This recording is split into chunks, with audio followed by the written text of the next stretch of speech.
Chers amis, bonjour. Voici la rentrée des classes. Nous sommes tous sur le qui-vive, évidemment. Est-ce que les enfants vont profiter cette année?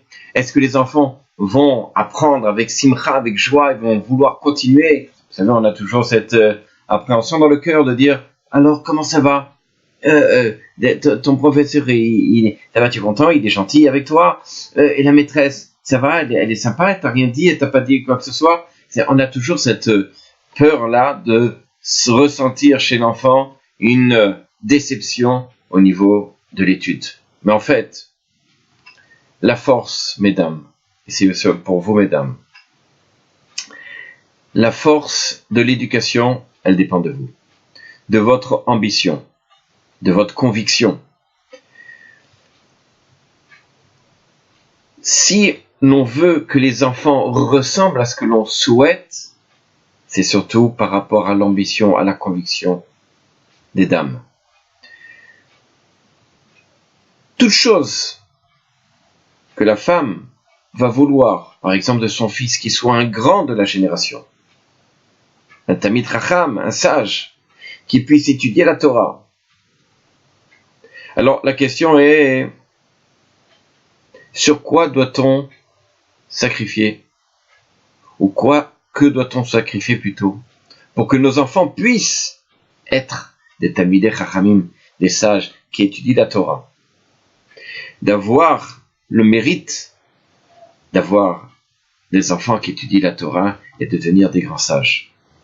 Alors, il y a une histoire extraordinaire de la rabbinite Kopshitz, qui est un jour allée voir justement le Chazon Ish à l'époque. Et elle est allée le voir pour deux choses, en fait, deux brachot. Elle est allée le voir et elle a dû demander la chose suivante. Rav, j'aimerais avoir de votre part deux brachot. Oui, quelles sont-elles?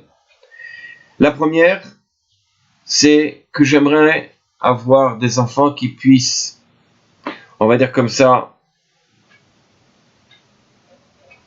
étudier avec facilité, avoir une mémoire extraordinaire pour retenir tout ce qu'ils étudient. Chaque chose qu'ils vont étudier, ça reste en eux. D'accord. Et la deuxième question, enfin c'est une deuxième demande, c'est que j'aimerais que mes enfants, que Rav, vous puissiez les bénir, qu'ils puissent continuer sans arrêt, avec toujours cette envie-là, d'étudier la Torah. Le Chazon Ish la regarde et lui dit, bon, pour ce qui est de la première demande, la première bracha, alors je vous la fais, et je souhaite que Bezrat Hashem, vos enfants, soient des Tamidei Chachamim, et cette capacité intellectuelle de comprendre tout ce qu'ils étudient, et qu'ils puissent retenir ce qu'ils étudient. Et pour ce qui est de la deuxième demande, alors là, le Chazon Ish, il baisse sa tête. Et puis, il la regarde à la fin. Je n'ai aucune possibilité de faire une bracha pour ce qui est de la deuxième. Pourquoi? Parce que cela dépend de vous. Le rabbin dit, comment? De moi? Mais comment peut dépendre l'envie d'un enfant de continuer à étudier avec mon envie à moi? Évidemment. Elle dit non. Chaque désir d'un enfant, si vous voulez qu'il continue à étudier la Torah, alors c'est votre volonté à vous. Combien vous allez donner cette envie à cet enfant? Alors vous verrez peut-être derrière ces enfants fleurir comme vous voulez. Vous aurez le mérite de voir des enfants grandir dans la Torah et devenir des grands. Parce que c'est finalement les lois naturelles. Ce que vous ressentez en vous, vous allez le communiquer à vos enfants. C'est clair. Après quelques années, eh ben, cette maman a eu des enfants Talmidei Chachamim, des gendres Talmidei Chachamim, des grands sages, des décisionnaires.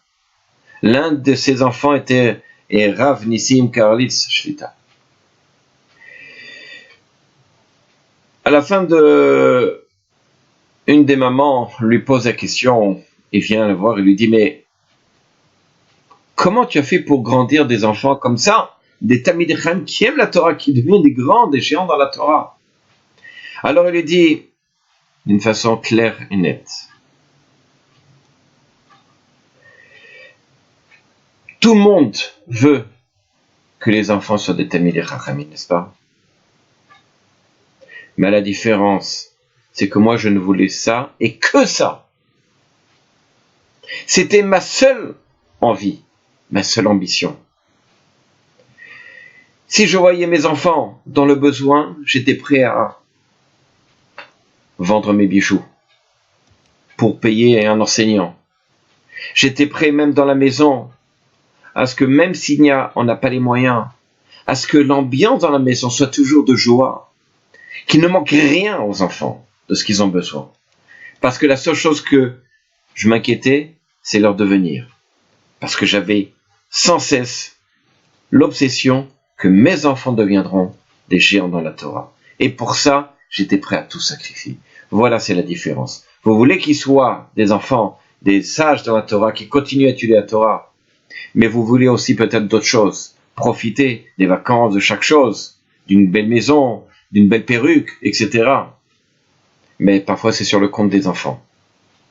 Si vous êtes prêt à vous annuler, si vous êtes prêt à annuler toute votre vie matérielle, entre guillemets, pour le bien de vos enfants, alors, Bezrat Hashem, vous verrez, comme dit les rabbinites,